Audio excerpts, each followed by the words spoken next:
Quando eu era menino, eu gostava muito de mexer com bicho, até hoje eu gosto. Eu matava essa vontade na fazenda.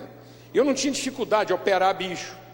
Então, às vezes, eu arrumava uns bichos lá e dava uma atrapalhada, eu abria uma lagartixa, abria um passarinho e achava que eu ia consertar aquilo. Gostava demais, sempre cuidei na fazenda, eu que mochava os animais, castrava, o que precisava fazer, eu me metia a besta lá, e às vezes eu chamava um veterinário só para ele ficar ali olhando e acompanhando, para ver se eu não estava fazendo coisa errada. Por causa desse viés de cuidar de bicho, abrir coisa, não ter dificuldade, meu pai, principalmente, o pessoal lá em casa, achava que eu ia fazer medicina. E meu pai tinha um sonho lá passado dele também de fazer medicina, não fez. Mas quando chegou a hora de eu resolver assim, faculdade, eu não sabia explicar isso.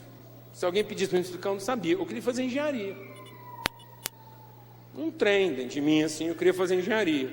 Mas eu entrei com um conflito místico. Que eu queria fazer engenharia, mas ao mesmo tempo eu queria seguir o ministério. E para seguir o ministério eu tinha que fazer seminário, senão ninguém ia me dar a carteira. Eu não ia ter legalidade para trabalhar na igreja. Então eu fiquei naquele conflito, faço uma coisa, eu faço outra. Fui conversar com meu pai, pedindo a ajuda dele. Falei, pai, o senhor é a palavra de revelação. Eu me lembro direitinho dessa tarde. Minha mãe estava recostada na cama, meu pai estava sentado do outro lado, eu entrei chorando, 15 anos de idade, entrei chorando, o vestibular estava chegando, eu ia fazer 16, eu entrei chorando no quarto, depois de orar muito, falar com Deus, falei, já sei, eles vão me dar a resposta. E eu me lembro até hoje dessa cena, e quando eu entrei no quarto, compartilhei com eles o meu drama, falei, eu queria que vocês me ajudassem a decidir, e a palavra sábia do meu pai foi, o que você resolver, nós estamos com você. Eu entendi que eu tinha que fazer engenharia primeiro. E eu me lembro que fazendo cursinho, me preparando e tal, eu até estava lembrando aqui hoje, uma coisa muito grata no meu coração. Muito grata.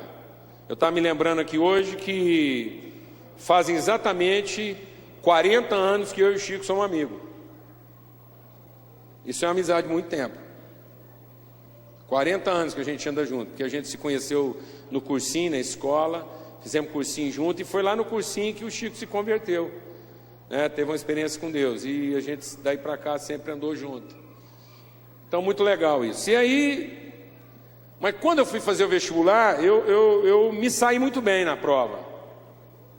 Eu fui conferir o gabarito, e naquela época o vestibular era unificado. Você fazia prova para tudo, então a diferença nas provas era só a quantidade de pontos. Então, dependendo da faculdade, o número de vagas, aí eram os pontos que você te colocava numa coisa ou noutra.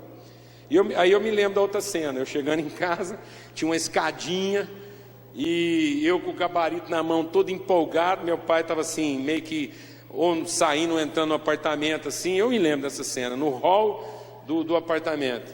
E eu cheguei todo empolgado, falei, pai, fiz tantos pontos, passei em engenharia. Aí ele pegou aquilo, achou muito bom, olhou para mim e falou assim, mas dava para você ter feito medicina. Contando de pontos que fiz. Como diz o Biton, eu já fiz alguns anos de terapia, já superei isso agora é só um testemunho para edificação. Porque, amados, quando Deus está falando que a gente tem que andar de modo digno, é o seguinte: o que define uma vocação não é o seu potencial, não é a oportunidade, não é a demanda, é a palavra que Deus revela no seu coração, é o nome que Deus te dá. E aí a sua vida só vai fazer sentido quanto mais ajustada ela estiver, quanto mais próxima ela estiver disso. Cada vez mais eu estou entendendo a gravidade com que o salmista se coloca diante de Deus e diz assim, esquadrinha. Como engenheiro eu posso entender isso.